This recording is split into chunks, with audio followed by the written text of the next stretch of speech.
Okay, so today's Thursday. Tomorrow is Friday. I will not be in the office tomorrow. There's an executive leadership meeting for the Waxman Group.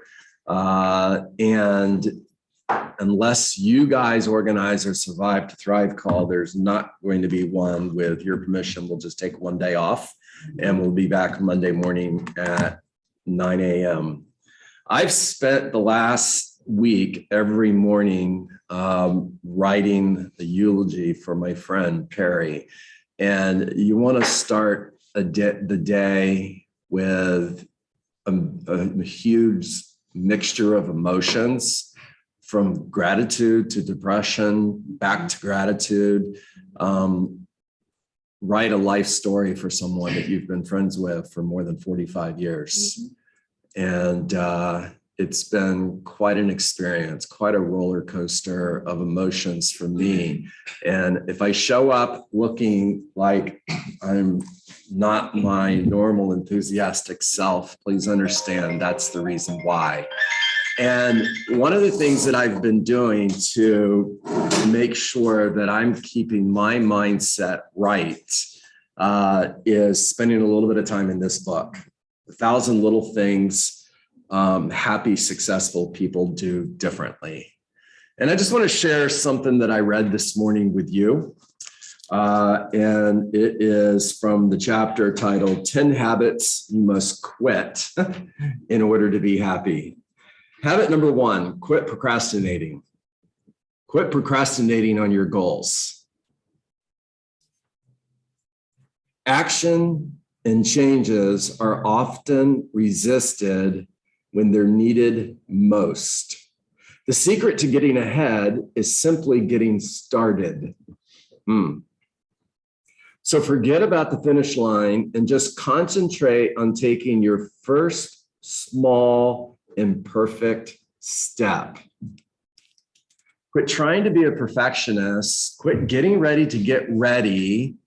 Just make the next call, and then make the next call, and then make the next call, and then make the next call, or go knock on the next door, and then knock on the next door, and knock on the next door.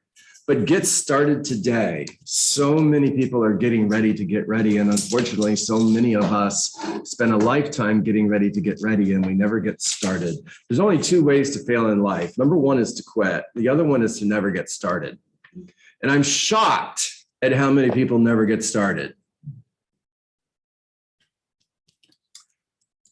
Habit number 2, quit blaming others and making excuses. Oh, this is one of my favorites.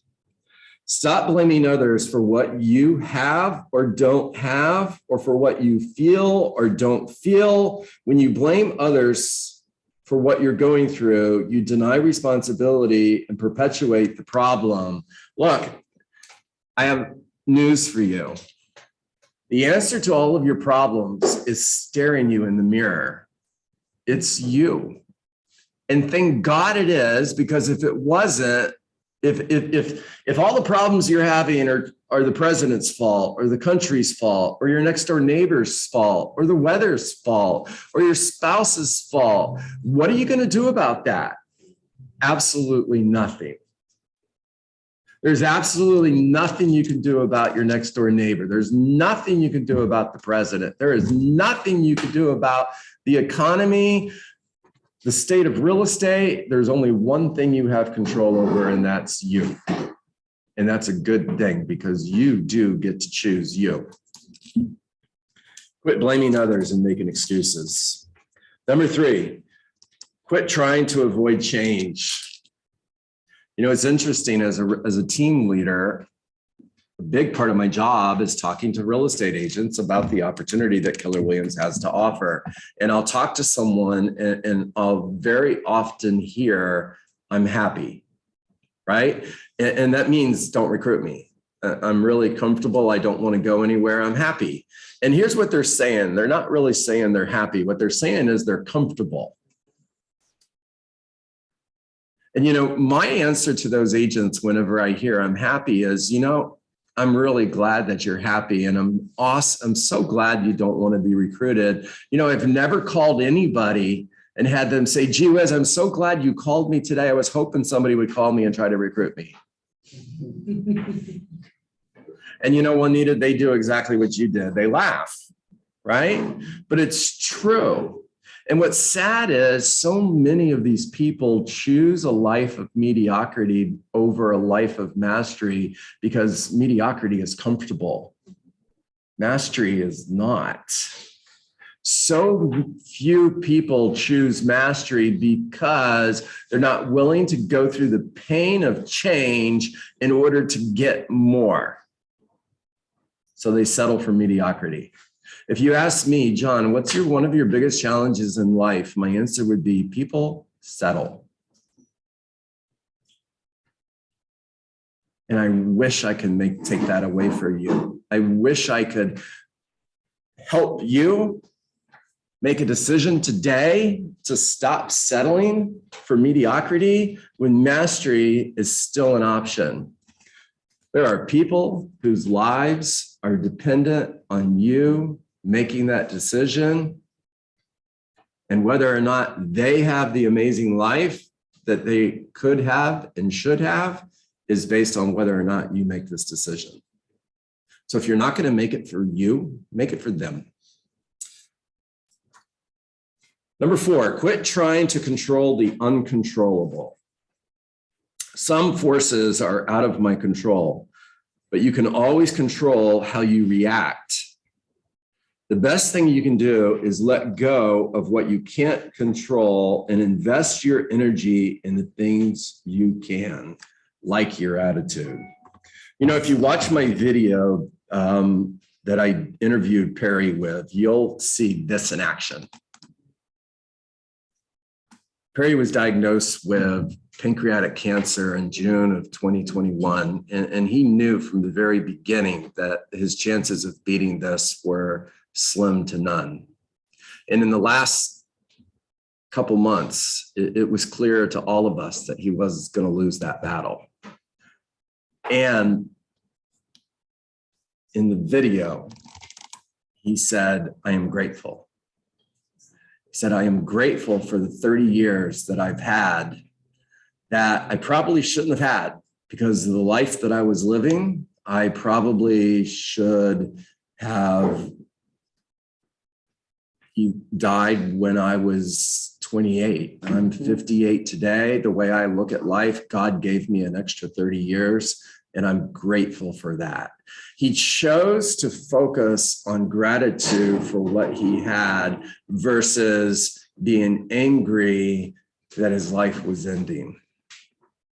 You know, that's kind of rare. There's not a lot of people who would do that. And one of the conversations that I had with Perry in the last couple of months of his life, he shared with me that this was really important to him for his serenity. If you know the serenity prayer, this is how he lived his life. And he had to accept the fact that he had to accept things that were out of his control. And this was out of his control. And he chose not to be angry about it. And it's a lesson that'll stay with me for the rest of my life. And, you know, and sitting in that home and listening to the pastor, and I was talking to Perry's sister this morning about this, and listening to the pastor's words to all of us who were around Perry the morning that he passed. He said, he's passed the torch to you. Now it's your job to take everything you've learned from him and go out and continue his work. It's my job to share everything that I learned from this amazing human being with you to make a difference.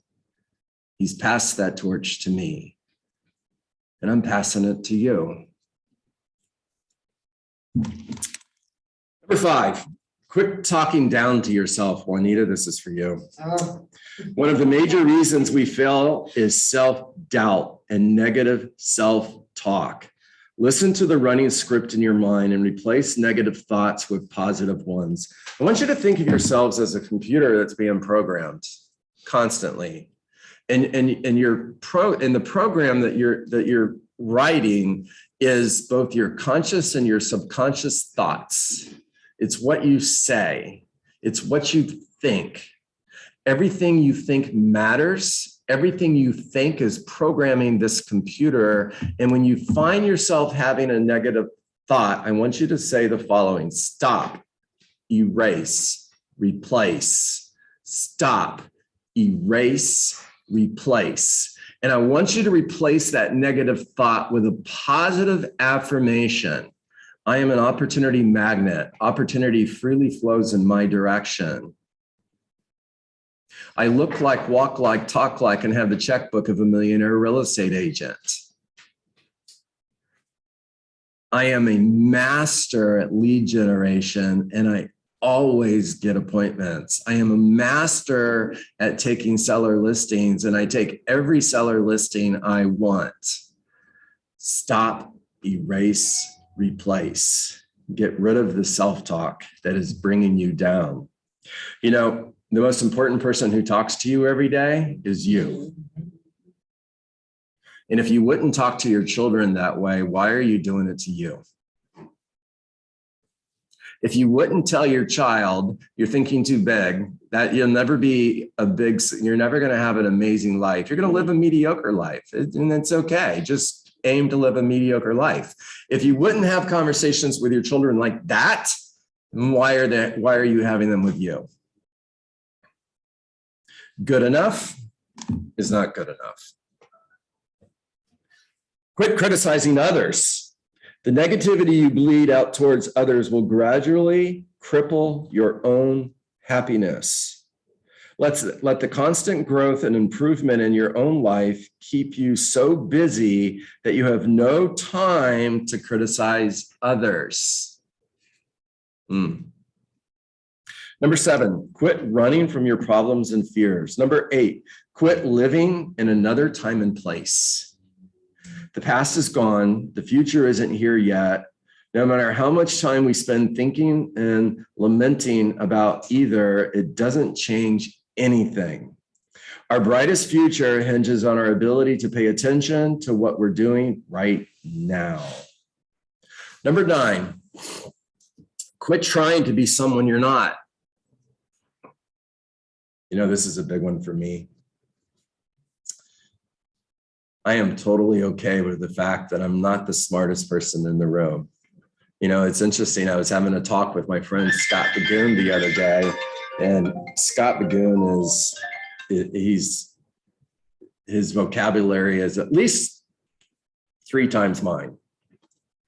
You don't want to get into a verbal battle with Scott Bagoon. And I said, you know, Scott, I'm bigger than you are, and I'm pretty sure that you and I get into a scuffle, I'm going to kick your butt. I'm pretty sure that I can take you. However, I would never get into a verbal battle with you because you would just crush me. You know, I'm not going to try to be somebody I'm not. I'm going to mispronounce words. Duh, it's who I am. I'm not going to know the definition of every word that I read. I won't even know how to pronounce it. I'm not going to be the smartest person in the room. I've got my fair share of challenges. Trust me, ADD times 20, dyslexic, you name it. And it's part of who I am. And I'm okay with that. I'm proud of that. It's who I'm going to be. Now, what I'm good at, I'm really, really good at it. I'm really good at it. And there's a lot of things that I just suck at. And I'm not going to try to be somebody I'm not. If you like me, cool. If you don't like me, cool. I'm moving forward. If you want to go with me, awesome. If not, that's okay. Number 10, quit being ungrateful. Remember, not all the puzzle pieces of life will seem to fit together at first, but in time, you'll realize they do perfectly. Slow down and let life happen.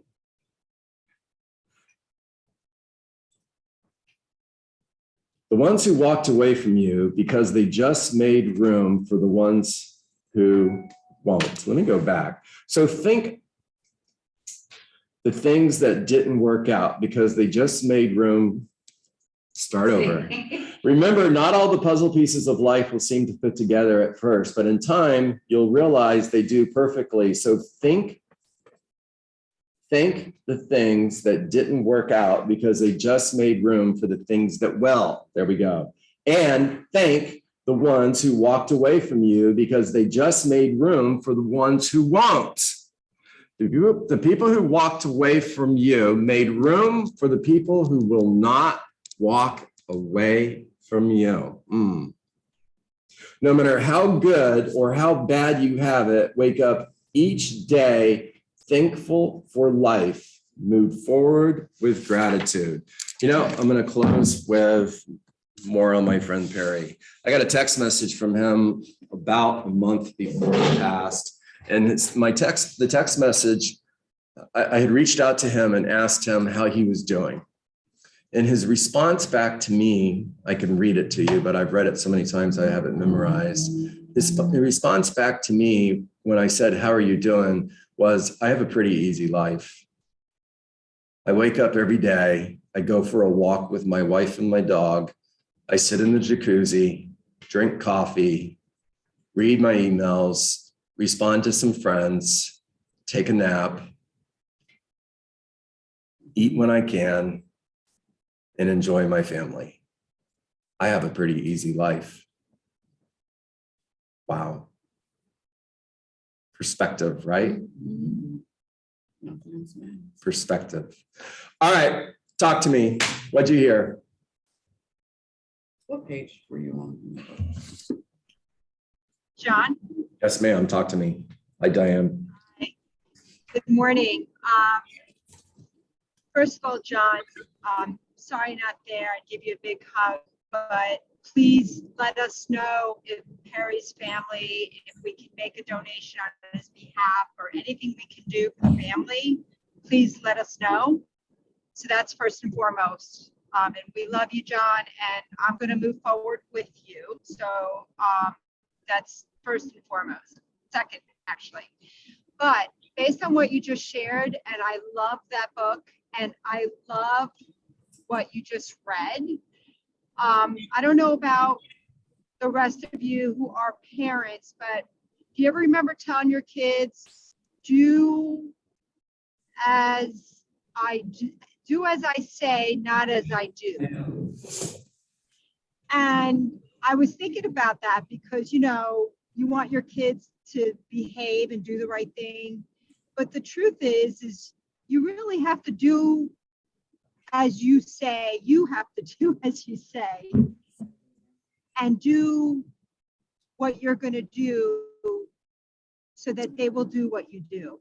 And it sounds weird that I was thinking about that, but the same goes with your peers, your coworkers, the people you interact with every day. So yeah, it begins with you. So if you're not happy inside, or if you're not good here and here or here, it shows. Well done. Thank you, Diane. Clarissa. So